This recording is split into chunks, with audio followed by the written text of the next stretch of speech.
Hi friend, may tanong ako sa'yo. Happy ka na ba bilang isang empleyado? Okay lang ba sa'yo na magtrabaho ng 8 to 10 hours a day? Sapat na ba ang sahod mo para sa lahat ng gastusin mo sa bahay? Gusto mo ba na parating trabaho, sweldo, at bayad utang na lang ang ikot ng buhay mo? At may naiipon ka pa ba sa pagtanda mo?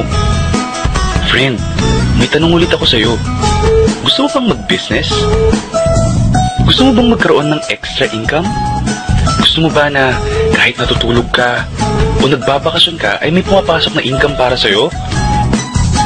Gusto mo bang maabot ang mga pangarap mong bilhin at mabayaran ng mga utang mo? Friend, anong magandang negosyo na maliit ang puhunan pero malaki ang kita? Friend, gusto mo bang kumita mula sa trending na negosyo ngayon?